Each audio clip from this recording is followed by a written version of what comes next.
I love one of my mentors. He says, when you're green, you're growing. When you're ripe, you rot. Right. So Ooh, just remember that. Yeah. So when you're ripe, you're proud, you're puffed up, you think you've made it. And that's usually right before you're going to have a huge crash and realize that you still have a lot of learning and a lot of things and places to go. So keep growing, keep developing. So instead of having to go through those giant humbling stages, it's like give yourself permission to just kind of get ahead of the game.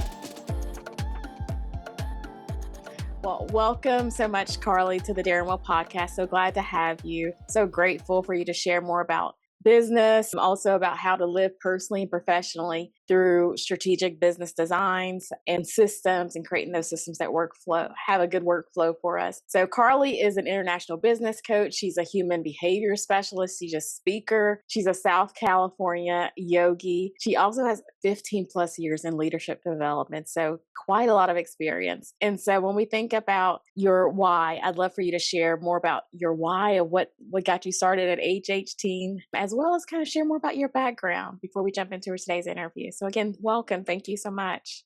Yeah, thank you for having me, Rita. I'm looking forward to this one. Yeah, so I started my first business at 18 and I was going to school, but I wasn't doing well in high school. So I kept leaving class and I was ditching school basically a lot, but I was actually going to work. So I was managing a surf shop and they had no idea I was ditching school, by the way. I lied to them. They're like, you guys watch so many movies. I was like, yeah, I just left because I watched a movie. And they're like, I can't believe how much movies you watch. I was like, I know, weird. But they were great. They taught me about business. They taught me about management. They even taught me about leadership in a sense and helped me to become a leader in that environment. And it was really helpful and really inspiring. And it's something my parents paid attention to because I didn't know what I wanted to do. And so I just went to basic community college to get started because I told them I was like, I don't want to spend money on going to some university when I'm this unsure. And I was like, there's just so much money and I just didn't want to do it. And so what I did instead is tried community college. And in that aspect, again, I just didn't want to do it. Like it was really hard. The way that my life was about to get set up was kind of sounded like my nightmare. Like the only thing that I could think of that I wanted to do was just locking me into something that just it would have been my nightmare. And so they kind of saw this happening. I again wasn't doing well and they're like, you love working. Why don't we talk about maybe doing like a business together? Because on the side, I was also making skincare. So I was doing these soaps and toiletries and stuff and was using all these natural products and essential oils. And we decided to actually do that, which was wild. It turned into a retail store. It was a wholesale business and it was really cool. It was actually really fun. So instead of investing in a college, they invested in that instead. And they're entrepreneurs. So that was also really helpful. So I had a lot of background insight. And yeah, it was actually really fun. So I loved it. It didn't work out, and which is okay. Like I look back and I'm really grateful it didn't work out because I love what I do today. So glad it didn't work out. Honestly, I wouldn't be here right now. So it didn't work out, and yeah, I can actually understand why it didn't work out present day, which is awesome. Like I definitely have a full understanding of that now, and it was an amazing experience though, and so it's something that I got to take with me, and it also opened the door to a lot of job opportunities, because after that, I was like, "What do I love?" As opposed to saying, "What should I do? What do I have to do?" I started asking the question, or "What am I good at?" I started asking the question, "What do I love?" And I started working in the fashion industry, and that was kind of an easy in for me in a sense because in the fashion industry, it's really important for you to be a self-starter. It's a fast industry and you got to have thick skin. So when she saw I didn't have a background in basically college, but she saw that I had my own business and she gets it. She was awesome. I worked with her for decades. She was like, "You're hired." She's like, "I want you." And she's like, "Oh, you had your own business," because she knew I would work hard. And she was great. She gave me the opportunity to work my way up in that job. I started out as an executive assistant, ran out of stuff to do, and she helped me to become marketing manager at a huge fashion design company, which is no small feat. So, yeah, just really grateful for those opportunities. And that just kept spiraling in my life until one day I learned a lot, I understood a lot, and I just asked myself, I was like, why are you not doing this for yourself now?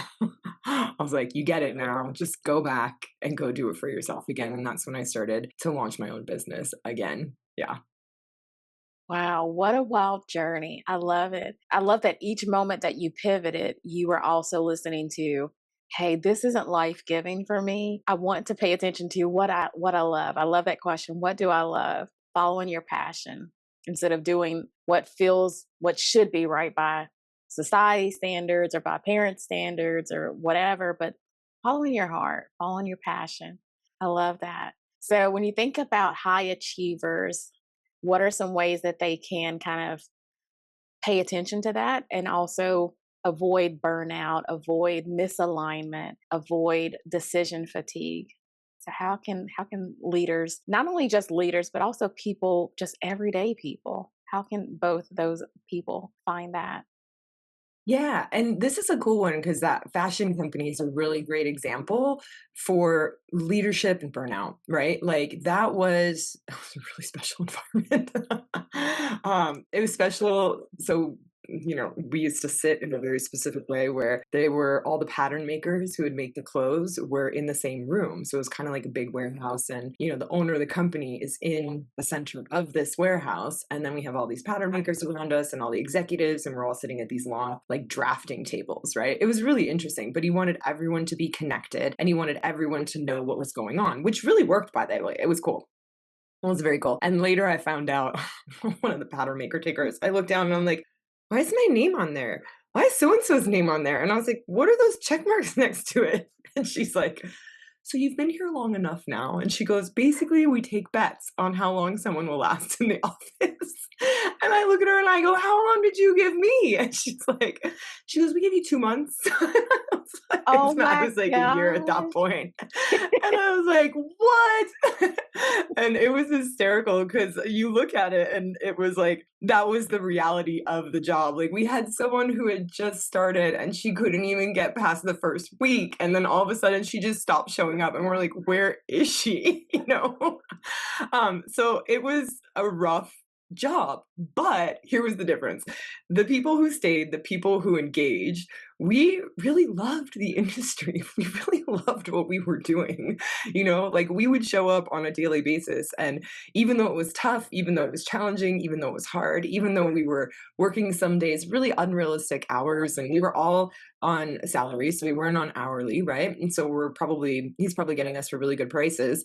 I wasn't upset about it. I didn't feel used. I didn't feel abused. I just felt like I had so many opportunities there to really expand and grow and do the things that I loved. And that was a big deal. That was something that he really allowed us to do because it's not normal for you to allow your executive assistant to become a marketing manager when you don't have that background. That's not normal. But he allowed that because he also was self made. He also was a self starter. So if I was willing to do it and I was willing to put in the effort and I was showing the results, he was willing to let that happen. And it was difficult. But because I loved it so much and it was aligned with my values, I was able to do it.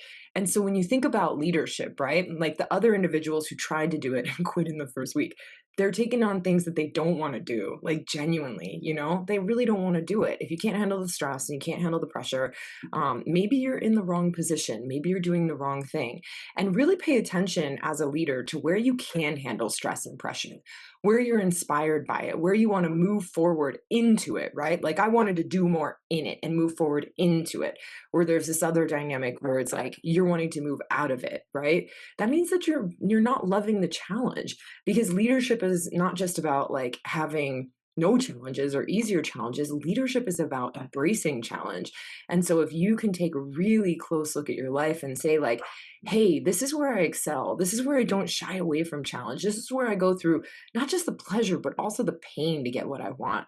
That is going to show me where you're going to thrive as a leader. And it's really important to pay attention to yourself there. Really important, because I think I learned that pretty quickly, because there was a couple jobs after that where I did not like what I did, and I had less work to do, and I just was exhausted on a daily basis because I was so genuinely bored. Like, I don't know how else, but I was so bored. Like, it was just the most boring job I've ever had. And I had just like tasks to do, and I don't know, it just was like not all the things that inspired me. And I would think about the old like fashion industry days, and I'm like, man, I kind of wish I was back there. Like, take me back to the craziness. Like, I just felt so inspired, like, by the projects and the creations. So make sure as a leader that you're paying attention to who you are, because when you do that, even as you start to get burnt out, you don't get burnt out by doing too much. You get burnt out by doing too much of what you don't love, you know? Ooh, yeah, that Mhm. right there. Doing too much of what you don't love. That's something to pay attention to. That's good. That's good. So burnout, misalignment, pay attention to what you love, what you don't love. Anything else? Yeah, definitely also as a leader, it's tracking this stuff as well, right? Because if you know yourself, you can even apply if you're applying for a position, you can look at what you're gonna do and be like, "This is not gonna work for me. You're not gonna get the best of me here." You know, because I even had a client I was working with, and she's in an executive level positions, right? And she was looking for jobs, and the company had 2 job opportunities that she would fit the role of. And they wanted her for one, but she was very transparent because she knows herself well enough to say, listen, like this one right here is wildly inspiring. This one I want to wake up for. This one I look at and I can't wait to do. I know you think I'm better for this one, but this one I'm not going to be as productive in. I already see it. I've done this before. I'm not that productive in this area. Yes, I have the background. Yes, I have the know-how. Yes, I can do it. But the reality is that this position right here does not inspire me.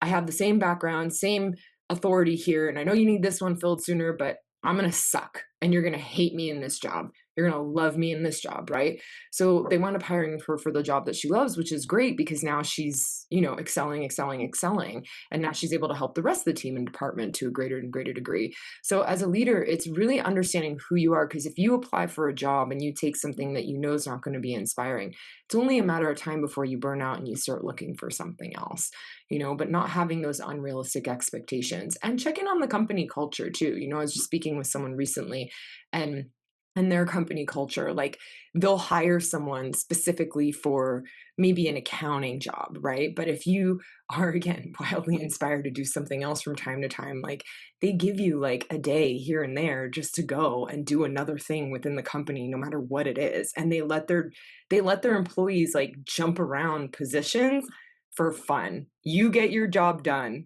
You get to jump around another position that you like to do that's fun. They have a warehouse. So he's like, Mark Allen really likes driving, like, I forget what the forklift.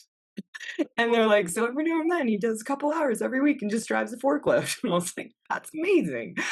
So it's that dynamic too. It's like check in on the culture, because there also might be more flexible cultures, like things where you'll be able to connect and communicate. And if it's not that culture, make sure you're locking yourself into a job that you're really gonna love. No, those are all good Mm. points to way people can just pull in and tap into the things that are aligned with them and notice the things that are misaligned. I love what you talked about versus the challenges. Is it more pleasure or pain? And so making sure you're doing it for the right reasons that brings you joy. As we think about leadership, as we think about growing professionally and personally, can you speak about, I guess, more leadership and how that intersects with pride and shame? I feel like we don't talk enough about both of those two pieces as we grow professionally. Yeah, for sure. So pride we don't discuss very often, just because it's interesting, because we're taught to be proud, that we're supposed to be proud, but it's very misinterpreted because there's a difference between like pride and fulfillment. Right. So I would love for people to be fulfilled and grateful for what they've created. Because if someone's fulfilled and grateful, let's say you're fulfilled and grateful for an accomplishment, achievement, you're going to speak to me in such a way when you share it that you're just sharing it because you're like enjoying talking about it. It was something really cool. You want me to know about it. But if you're really proud and puffed up about it, it's more of like a show off conversation. You'll come off as either mildly or extremely narcissistic, right? Totally. And we all get caught in that trap when we get too proud, too puffed up in our own achievements, in ourselves, and what we're doing.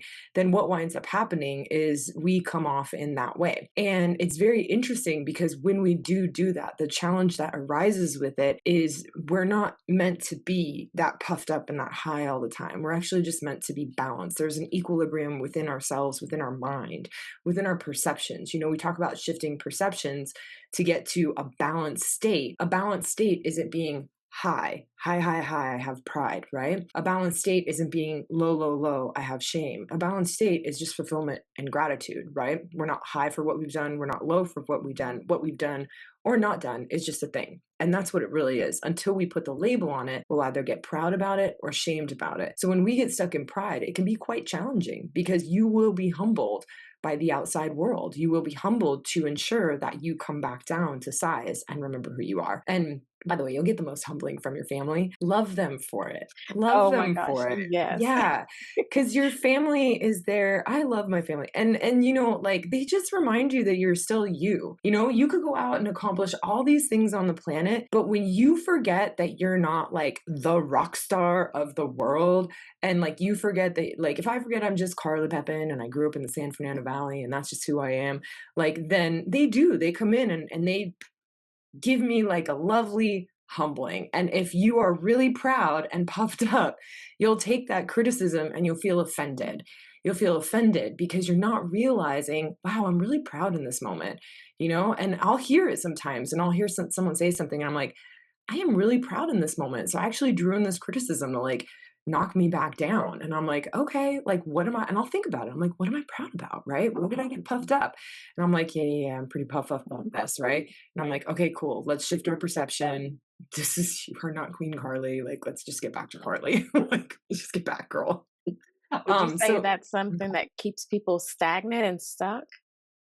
yeah, because when we're proud, we're seeking approval. We're seeking approval, we're seeking outside approval when the truth is when you're fulfilled, it's not even inside approval. It's just certainty in who you are. And there's a big difference. You don't need approval. You don't need to prove anything. You're just certain in who you are, right? And then if you do prove something, it's for fun. Like it becomes fun. Like and it's an interesting journey because like I have an individual that I've been working with and they in the beginning had a lot of pride, right? So we worked through a lot of their prides, and in the beginning it was like they wanted outside approval from their partner, from their family and all these people and the people they work with. And the more that we worked through the pride and the more that we humbled him, right? The more we started to humble him and practice that.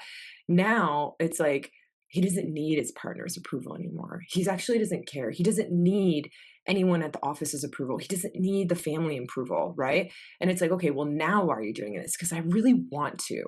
I really want to and I would love to. And it is fulfilling to him. And he's certain that that's his path. He's certain that that's where he's meant to go. And that's the difference on the inside that we get to feel. And so it's interesting because he'll say to me sometimes, he'll be like, my partner criticized me again. And he'll be like, but it doesn't even matter. He's like, it doesn't even bother me anymore. And I was like, of course it doesn't bother you. I was like, because you're not proud about it. And I keep reminding him, I was like, if it does bother you, let me know, because that means some pride sneaks in, right? And he's like, yeah, yeah, yeah, for sure. But it just doesn't even bother him anymore. So that's like the difference of the feedback. And it's cool because if we're not paying attention to that pride, our super ego comes in and we basically become overly narcissistic. We think we deserve things, we think we're owed things, and we get this way with even, you'll see it with family members too. You're really fighting with a family member and you're like, I earned this, I deserve this, like you owe me this. That's also you being really proud in that moment. I don't care what they did, you still have pride. We just work through our pride and you get humble, and trust me, you're easier to talk to as well. Like on both sides. Yeah, heck Yeah. yeah. I love how you brought it even down to even in family systems. And so it reminds me of just being confident. What you just Yeah. explained, it just reminds me of this balance between pride and shame. Yes, being grateful, but also being confident within yourself, confident in your skills that you're not asking and trying to earn your worthiness by doing all the things. I think that's what leaders sometimes miss the mark when they're trying to sound like a leader, but they're not a leader. If I had to tell you over and over, Yeah. I'm the boss, are you really? Yeah. Maybe you're not acting like the boss. Do you know that you're the Uh, boss, that you have to uh, explain it all the time? And so just truly leading with confidence from within, that's powerful. And so confidence in being vulnerable, being open. yeah. I'll add to that too, the certainty level. We haven't touched on shame yet, so I'll get to that. But like as you're saying confidence, I was like, I'll add to that the certainty level where when you are certain about who you are, like you do have nothing to prove. The seer, the seeing, and the seen become the same. So there's this dynamic where we think we The have what? to work. The Oh, seer? the seer, the seeing, and the seen become the same, right? Because there's this dynamic where we think we like have to work hard. Like, I have to work hard to like earn all this stuff or do all this stuff. You work hard because it's fair exchange. The world runs off fair exchange. You're just not going to be given something for nothing. So it's not that you have to work hard to become something great. You are rewarded by the universe in many ways for working hard because that's fair exchange. And that's what we look at. We look at the fair exchange, and whatever you perceive your own personal self-worth is what you're going to charge out there, right? In the world. So if you have a higher self-worth, then you're probably going to have a higher net worth because you're not going to charge the same as the person who maybe does the same thing as you, but has a lower self-worth, right? Sometimes I say this where I'll meet people and I'm like, whoa, I think I just got like a really good deal.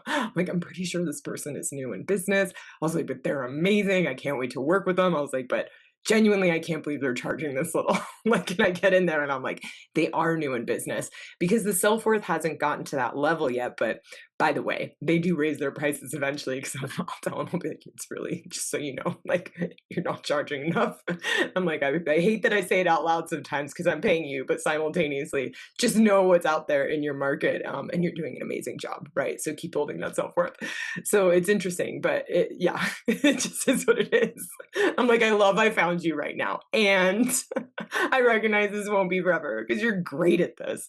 But that is the difference: is that when your self worth is lower and you don't have that certainty, you won't charge what your true net worth is. So everyone has that deserve level inside of them. It's just tapping into it.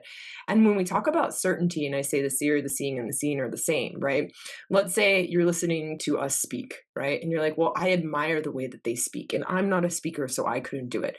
Not one time have I ever talked to someone who can't speak the same way that they admire in me or you. Not one time, not one time. And the reason is because like, if you have me talking about something I don't know about, which you're not going to hear me on a podcast talking about something I don't know. I don't sign up for podcasts to do that.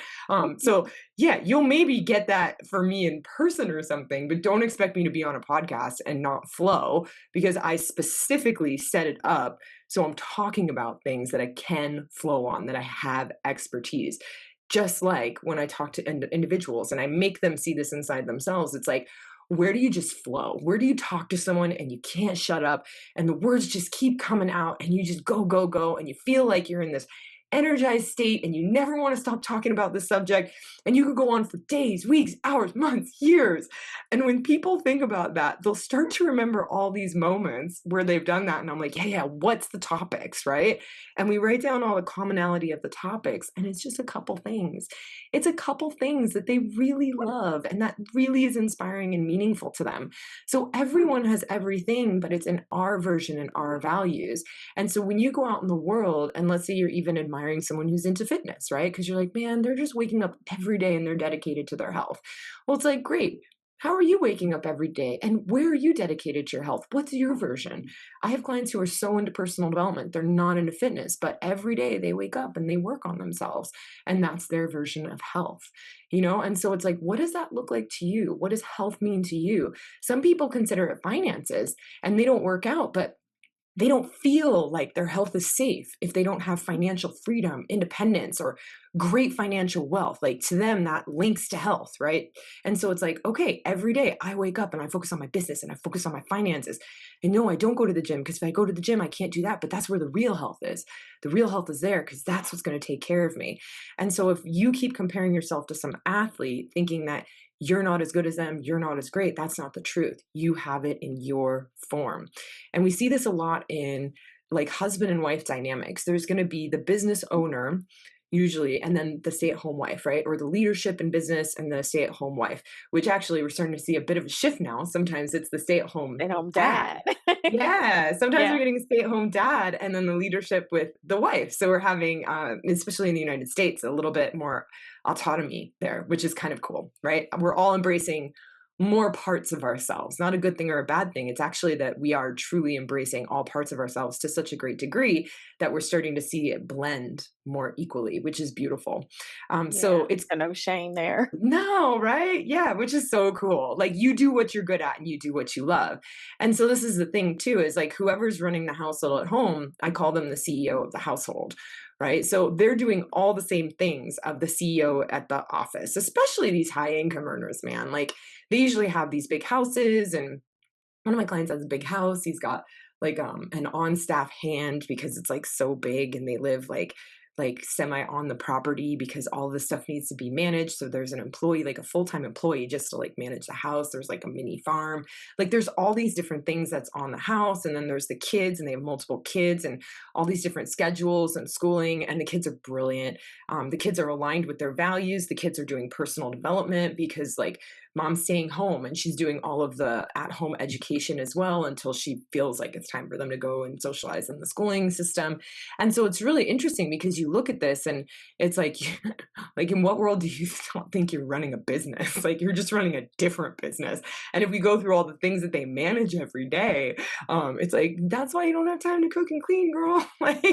Yeah. like you're busy. You're so busy. You're hiring, you're firing, you're working on all these projects, and then simultaneously, they're doing the same thing at the office. So again, the seer, the seeing, and the seen are the same. We just want to make sure we're doing it in the form that inspires us. And so again, and this is great because it's like sometimes the husbands want to do the work and go to the job, but sometimes the wives do.